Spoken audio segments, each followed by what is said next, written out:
And every solution I think of makes it worse. Like if I put him in a bag inside another bag and layers of duct tape and wrapped in tin foil. Or if I put him in a coffee can and I nail it shut and I bury it in the park in the middle of the night. Or if I cut him into tiny pieces and throw away one piece each week in a different town.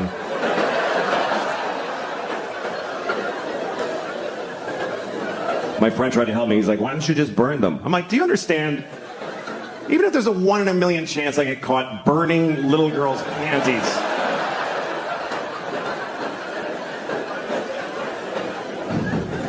So I'm wearing them right now. It's the only solution I could come up with. I wear them every day. And I hand wash them. And then I dry them like this.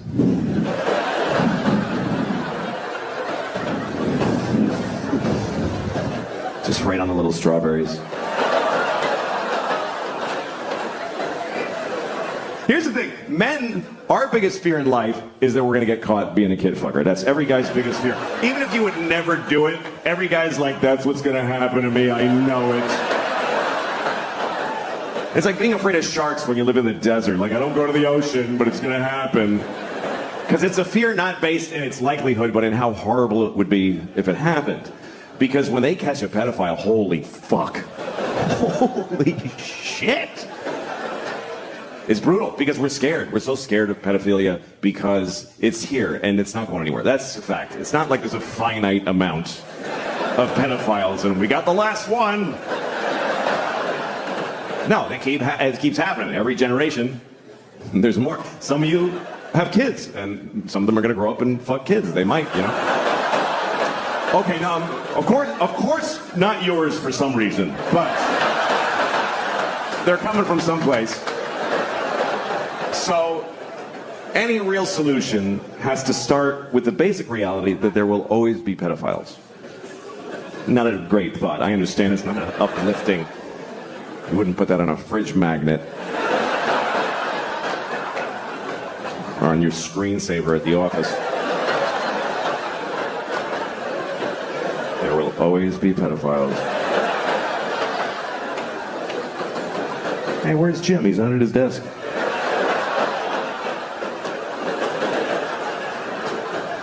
We do. We have to start with that reality because our solutions that we have so far don't really work. Here's our current solution to pedophilia. We wait till somebody fucks about 10,000 kids, and then we go, all right, you better cut that out. That's pretty much it.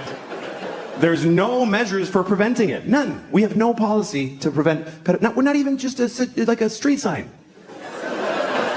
There's a street sign for everything. No hunting, no spitting, no skateboarding. I've never seen a don't fuck a child sign in the world. I've been all over the world. Not even just like a picture of a guy fucking a kid with a light through it. So that it transcends language barriers. I mean, try it. You won't get most of them with the sign. But even if one out of 50 of them is like, oh shit, I'm sorry, I didn't know it was an issue. That's money well spent. There's things that might work and we don't even try them. Like, is anybody working on very realistic child sex dolls? Okay, then let them fuck your kids forever. If that's better, I'm so sorry for suggesting something that might actually work. Oh, no. Let them fuck both my sons, but don't make a doll. That would be distasteful.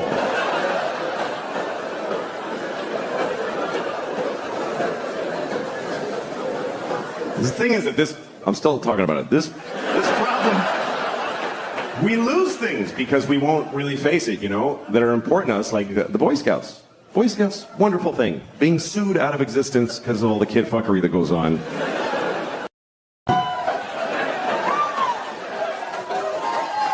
Well,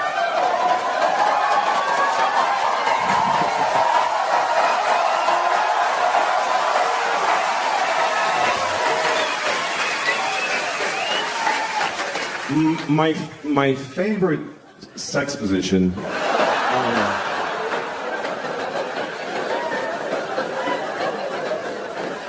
My favorite sexual position is reverse cowgirl, but I'm on top.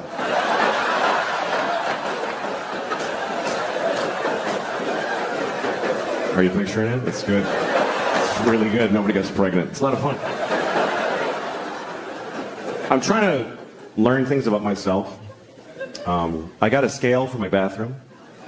I'm not trying to lose weight. I'm just interested in the data. And I did learn something. I learned this because I weigh myself every night before I go to bed. And then I also weigh myself in the morning when I get up. And here's what I learned. I weigh 2 pounds less every morning than when I went to bed. And I found out why. It's because I shit in my bed every night. I do. I take a full 2-pound dump in bed. And then I turn out the lights and I go to sleep. Because I don't want to sleep alone. Your needs change when you get older. At my age, a big pile of shit's as good as anybody. But anyway, now I live in a nice building, and I'm not used to it because it's nice. There's like a pretty courtyard with flowers and a fountain with little marble boys pissing. I don't know. What is it with fountains? Like, all fountain sculptors are pedophiles, basically. You can't get a fountain made without... Can you make me a fountain? Yes, I'll get started right away. Oh, yes! Yes! It's finished! And it's just little boys pissing on the face of a Greek god that looks like him a lot. It's piss on me forever!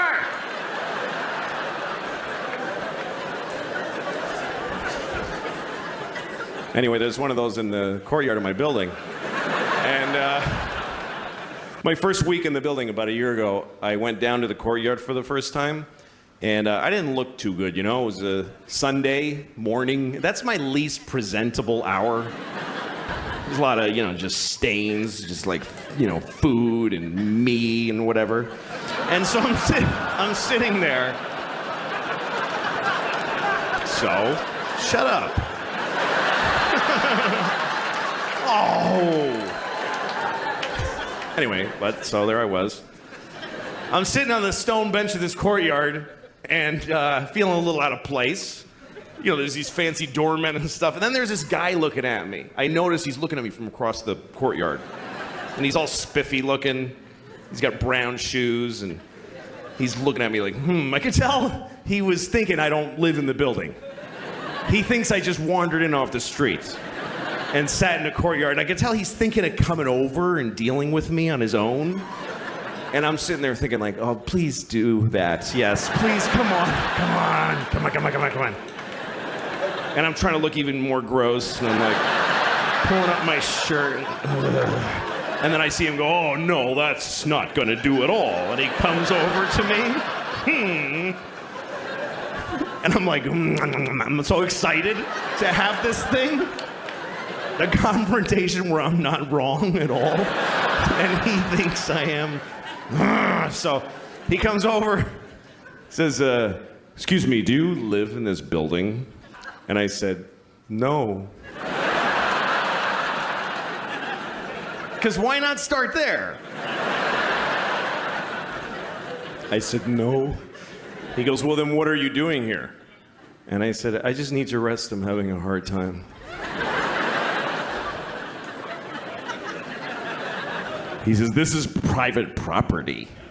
And I said, well, I don't really believe in that. Just the worst things I could say from his point of view is basically all the things I was saying. And he goes, well, if you don't leave, I'm going to talk to the doorman. I was like, can I just stay like 5 more hours? So he's, no. And he goes over to the doorman. And I see him talking about me to the doorman like this. And then I see the doorman going, oh, no, that guy lives here. That's okay.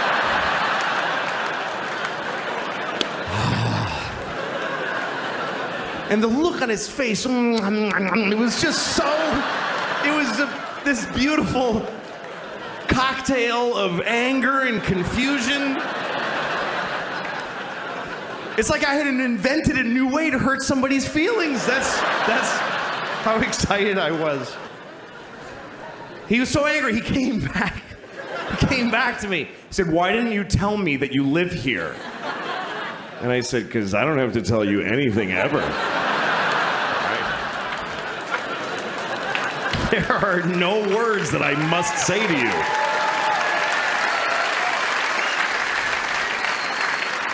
Also, I didn't want to ruin your thing. That's your favorite thing you were doing. You love that! Making people not be places. Also, I make more than you. I just don't give a shit about myself. Wait,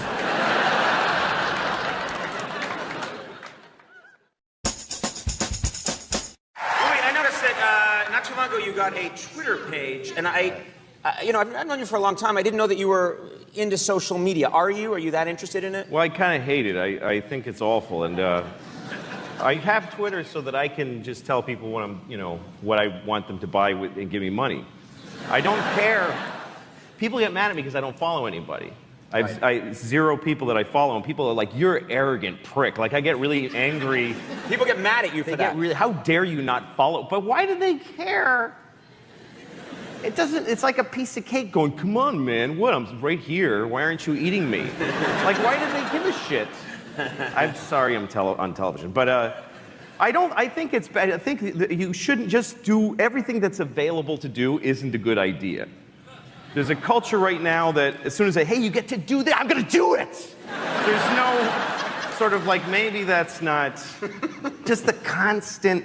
Nobody takes in life unless it comes through this. Yes. Like, whenever I see a televised event that's a huge, like the Olympics opening ceremony or a Times Square at midnight on New Year's Eve, everybody, they see seas of people all looking at it through their phone. Yeah. Like, there's explosions and acrobats, but they're looking at it through a little 3-inch screen.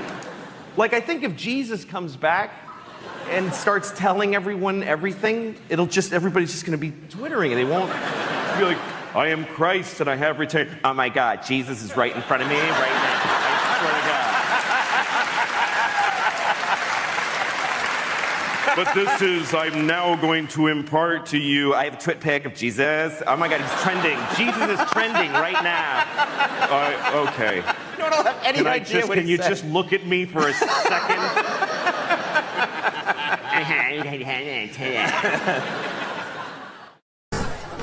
It's pretty good.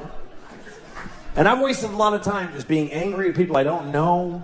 You know, it's amazing how nasty we can get as people, depending on the situation. Like, most people are okay, as long as they're okay. But if you put people in certain contexts, they just change. Like, when I'm in my car, I have a different set of values. I am the worst person I can be when I'm behind the wheel, which is when I'm at my most dangerous. When you're driving, that's when you need to be the most compassionate and responsible of any other time in your life, because you are fucking driving a weapon amongst weapons.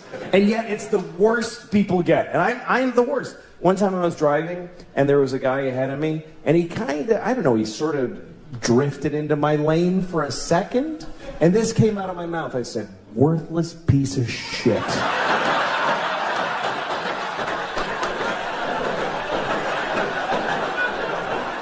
I mean, what an indictment. What kind of way is that to feel about another human being? Worthless piece of shit. That's somebody's son. And things I've said to other people. I was once driving some guy in a pickup truck, remember even? And I yelled out my window. I said, "Hey, fuck you!" Where outside of a car is that even nearly okay?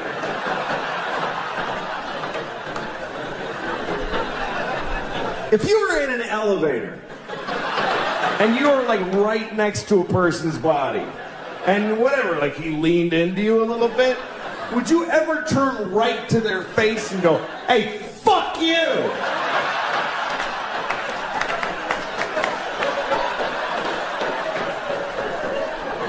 Worthless piece of shit. No. Literally 0 people would ever do that. But put a couple of pieces of glass and some road between you, there's nothing you would not say to them. I hope you die! I said that to a person. I hope you die! Why? Because you made me go like this for half a second of my life. You tested my reflexes and it worked out fine! So now I hope your kids grow up motherless!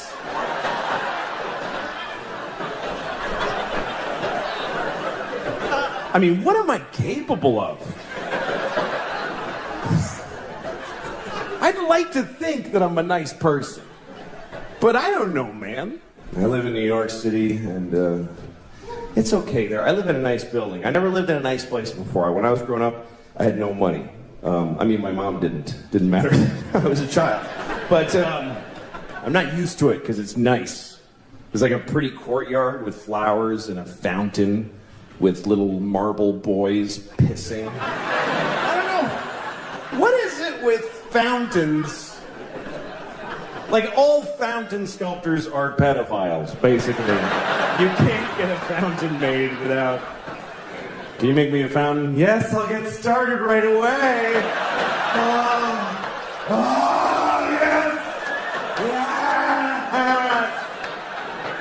It's finished!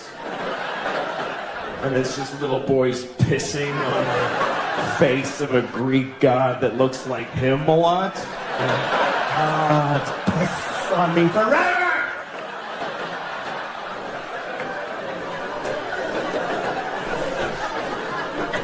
Anyway, there's one of those in the courtyard of my building. And my first week in the building about a year ago, I went down to the courtyard for the first time. And I didn't look too good, you know? It was a Sunday morning. That's my least presentable hour. A lot of, you know, just stains, just like, you know, food and me and whatever. And so I'm sitting there. So, shut up. Oh. Anyway, but so there I was. I'm sitting on this stone bench in this courtyard and feeling a little out of place.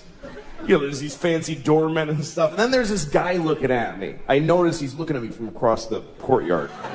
And he's all spiffy looking. He's got brown shoes and he's looking at me like, I can tell he was thinking I don't live in the building.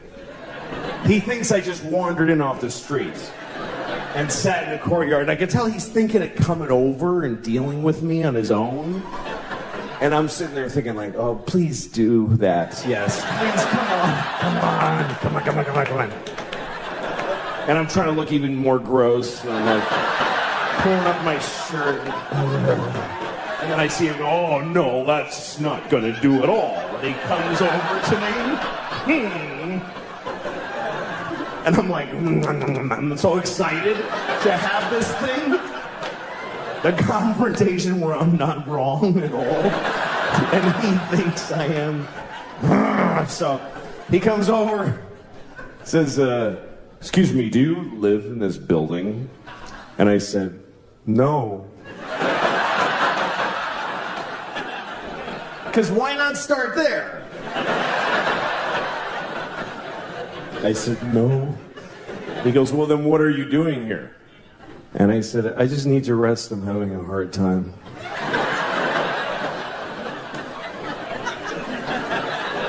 He says, this is private property. And I said, well, I don't really believe in that. You know, just the worst things I could say from his point of view is basically all the things I was saying. And he goes, well, if you don't leave, I'm going to talk to the doorman. I was like, can I just stay like 5 more hours? So he's, no. And he goes over to the doorman. And I see him talking about me to the doorman like this. And then I see the doorman going, oh, no, that guy lives here. That's okay.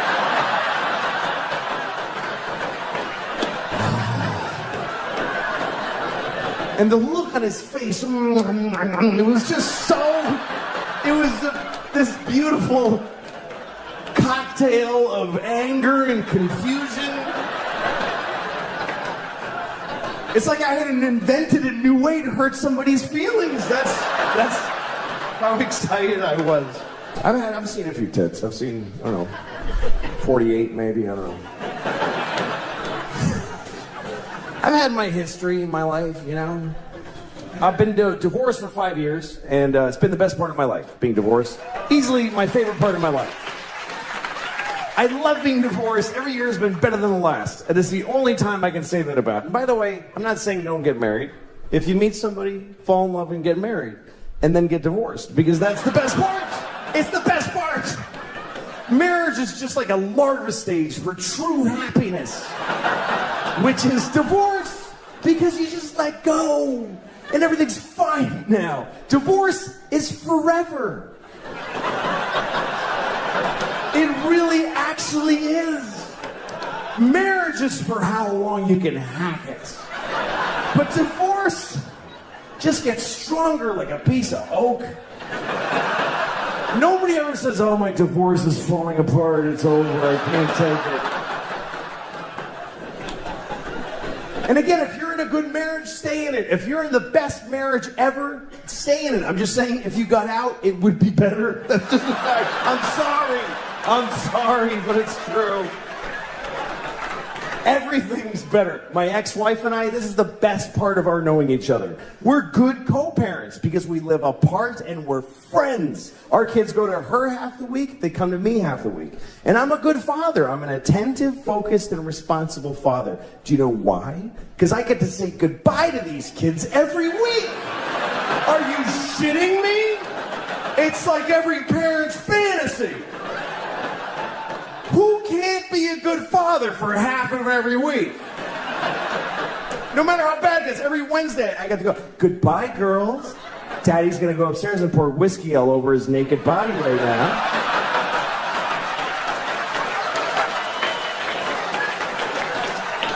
I'm going to lay in my own filth until 2 seconds before you come back here. That's why I'm such a good dad. It's a weird selection process that we have. It's dating, really, it's how we evolve as dating. It's how we choose each other. And dating is a real drag for a lot of people, but I always think it's a nice thing. You know, when I see a date, I'm always happy. When I see a couple on a date, because it means people are still trying, you know? You see a couple on a date, it means there's still courage out there. That takes courage to go on a date, for both sides. Two very different kinds of courage. The male courage, traditionally speaking, is that he decided to ask. He went up to a random woman who he has no idea if she's going to like him or not, and he walked up to her, terrifying. Everything in your body's telling you, just go the fuck home and jerk off. Don't do this. But he walked up and said, hi, yes. And she's like, no, give me a second. And you try to get through this membrane of, you know, and then if it works and you say, you want to go out sometime? Sometimes she'll say yes. And if she says yes, that's her courage. And the courage it takes for a woman to say yes is beyond anything I can imagine. A woman saying yes to a date with a man is literally insane and ill-advised. And the whole species' existence counts on them doing it. And I don't know how do women still go out with guys? When you consider the fact that there is no greater threat to women than men. We're the #1 threat to women. Globally and historically, we're the #1 cause of injury and mayhem to women. We're the worst thing that ever happens to them. That's true. You know what our #1 threat is? Heart disease. That's the whole thing. That's it. Just our own heart going, dude, I can't. You can't keep doing this. I told you 3 strokes ago that this is not smart. But women still, yeah, I'll go out with you alone at night. What are you, nuts? I'll get in your car with you with my little shoulders. Hi, where are we going? To your death, statistically. How do they still do it? If you're a guy, try to imagine that you could only date a half bear, half lion. And I hope this one's nice. I hope he doesn't do what he's going to do.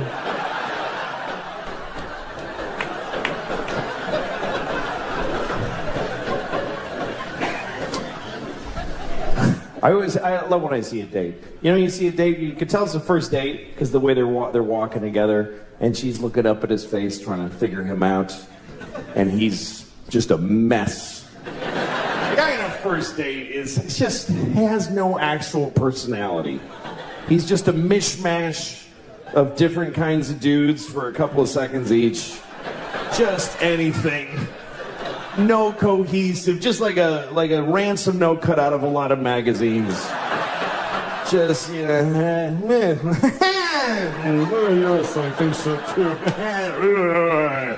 Whatever, just like a blind dick in space, just thrusting in infinite directions, hoping to find pay dirt at some place.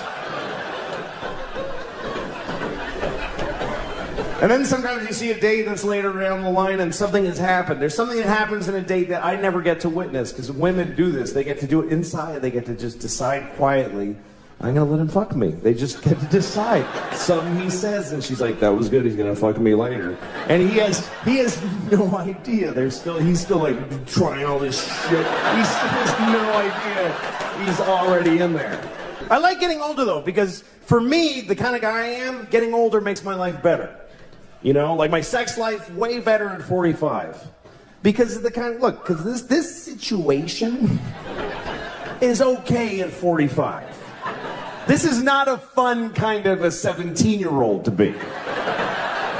And some people, their life is better when they're younger. You know, young dudes, young skinny dudes. Best life in the world is being a young skinny dude. They don't have to do anything. They just show up with a big Adam's apple and a smelly t-shirt. Like, hey, I'm here for the easy pussy for the rest of my life.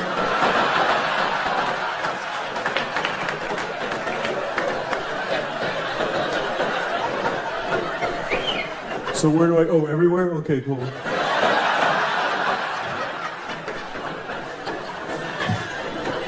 But for guys like me, this is not a fun youth. It gets better. I'd like to make one of those "it gets better" ads for just dumpy young guys. We could use a little help, a little encouragement, just somebody on TV. Listen, man, I know it's tough right now. You're vaguely heavy with no face. You have zero value on the sexual marketplace. You feel invisible to the girls in school because you are. But it gets better. Because you all grow up. And you pretty much look just like this your whole life. And they don't. Their options start running out really fast. And you're gonna be there. As long as you stay relatively employed and washed, you're gonna be amazing. In your 40s, you're gonna be the branch that she can grab before she hits the ground. It's gonna be so great. It just takes time for her circumstances to match your looks, but it's gonna happen. It's gonna happen. When real shit matters, you're gonna be the sexiest motherfucker in the world. It's just time. That's all it takes. There's a formula to this. It's pussy plus time over income squared. 45 now, so I'm either halfway through a healthy life or almost done with not so healthy life. I don't know which one. I won't know till it's over where this was. I don't know how long I'm gonna live. I don't know. Nobody knows, I guess. I think human life expectancy is pretty good. We get a good run, you know? Some people die early, you know? If I die now, people will be like, oh, that's too bad. If I die 5 years from now, they'll be like, oh, all right. Like, it's not even, it's, like, as soon as you're 50, you're a candidate. You know there's no candlelight vigils for 50-year-old guys that die. And you start pushing in the air. Yeah, you know, some people get to be like 80s, 90s. You know, there are people that get to like 114 and then they're in the news. And it's always some old guy. I met Napoleon. No, you didn't. You liar. You oldest liar in the world. But 45, you know, you're not old yet, but you start having moments where you kind of start getting what old is. Especially if you didn't take care of yourself, you know? I have moments where I'm like, wow, this seems early for this. Like, this is something that happens to me a lot. I'll be sitting watching TV or doing nothing, and all of a sudden I'll realize, I need to wipe my ass right now.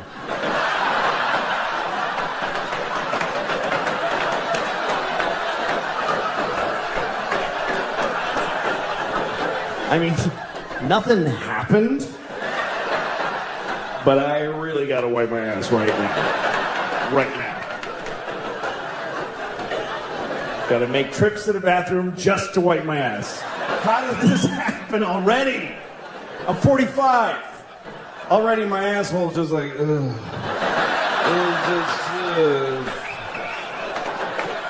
My asshole's like the waistband on old pajama bottoms. It's kind of loose and ineffectual. My asshole's like a bag of leaves that nobody tied up. It's just sitting on the lawn, full and open. Puking leaves under the grass with every wisp of wind. Some kid kicks it over on his way home from a tough day at middle school. Rats. It's a pretty accurate description of my asshole. Here's another thing about my age right now. If I'm, say I'm sitting down. If I'm sitting anywhere, which I love sitting so much. I would take sitting and doing nothing to standing and fucking any day. This is way better than coming. This is way better.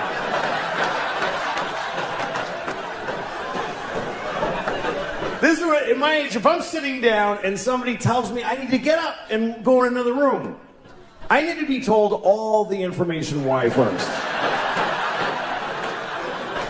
You gotta explain all that shit to me. What, why do I... What? No, why though?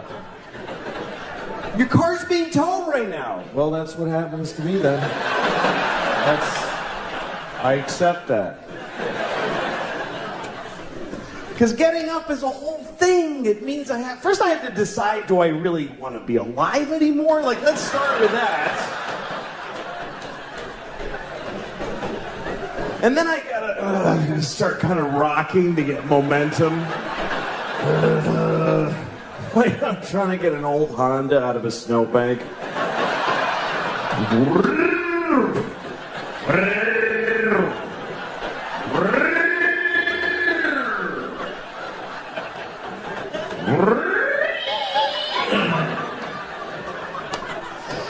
Shit. A lot of it is context. There's a lot of things I wonder if the world was different. Like if murder was legal, I might have killed a few people. I don't know. I'd love to think, oh, I would never do that. But we really need the law against murder. For one simple reason. The law against murder is the number one thing preventing murder. We'd like to think it's because like, oh, I would never do that. No, it's because it really sucks getting caught murdering. A lot. If murder was legal or just a misdemeanor, like you get a thing in the mail, ah, shit, they had a camera there.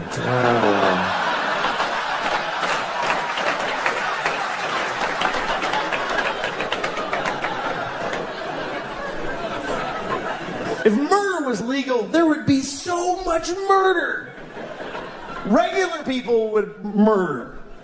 Murderers would murder even more. And then really nice, sweet people would murder a few people. But nobody would murder no people. You wouldn't trust somebody who didn't murder. If murder was legal, you wouldn't like them. I never killed anybody. Okay, nice meeting you. Ugh. What a creep. I mean, not even a hooker? Live a life. What's wrong with that guy? He's like a Mormon or some shit. I hate those guys. I think he's nice. Shut up, Janet. It would just... If murder was legal, there would be a lot of murder. Children would behave very differently. Because mostly parents would be murdering their own kids. That's mostly what would happen if murder was legal. You'd be, you know, you go to a mall, there'd be like 8 different moms in the mall just like, I told you to stop it! You didn't listen to me! There'd be just, you'd be stepping over dead kids. It'd be like a new problem. You have to clean up your kids when you kill them, because it's gross. It's bad for the environment. If you murder your child in a public place, please use one of the red bags that are in the dispensers every 3 feet of America. Put your murdered child in the red bag with a logo of a murdered kid on it. Next to the other logo that tells you not to let your alive kid play with a plastic bag because they might suffocate. In which case you could just leave them in the bag.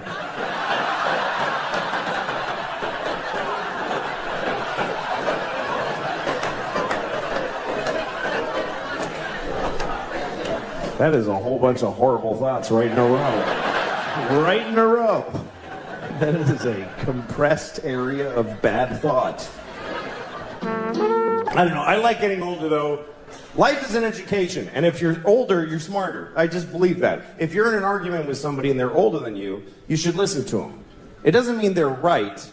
It means that even if they're wrong, their wrongness is rooted in more information than you have. They've been here longer. If you're older, you're smarter. How many people here by applause are 45 or older? 45 or older, applaud. Okay? That's about 60 people out of 2,400. Here's the interesting thing. There's way more. I can see you. There's so many more. This is Arizona. There are way more people in that demographic, but they didn't clap. Why? Because they're smart. They're sitting in the dark going, I don't have to clap. I don't have to do anything. They're not doing it. And they're right. You know why? Because never identify yourself. Never. Are you crazy? You don't know why I'm asking. How do you know what? Okay, burn them all. Burn everybody over 45. How do you know I'm not going to do that?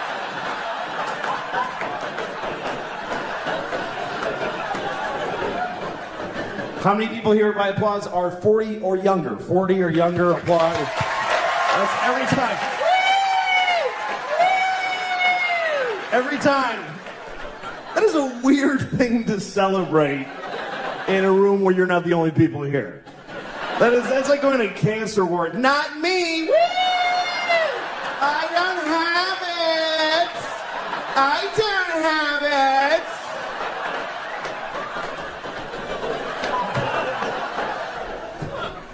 If you're older, you're smarter. A 55-year-old garbage man is 1,000,000 times smarter than a 28-year-old with 3 PhDs. Especially smarter than him. Because this idiot has been thinking about 3 things for like 15 years. He's worthless. The garbage man is 55. He's had some experience. Things have happened to him. He went to Cape Cod one summer. He saw a dead guy floating in the motel pool.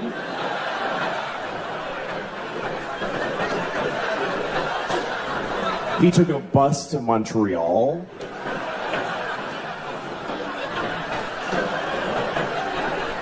He got a hand job at a fair from a miner.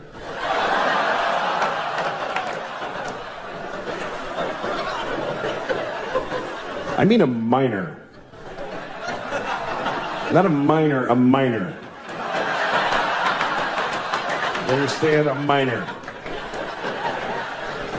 A grown man who works in a mine with dirty hands jacked him off at a county fair. That's what I'm saying happened to the 55-year-old. You see? He's had some experience. He knows more. More has happened to him. He's seen more. He's seen history. He's witnessed history, even if it's not ancient history. He saw Nixon resign on live television. Me and those few people that clapped, we saw the President of America cry and then quit being the president. That shit was crazy. Because none of us knew what was going to happen next. Today, people like, the president's kind of disappointing. Really? Our president wept like an insane person and then got in a helicopter and flew away.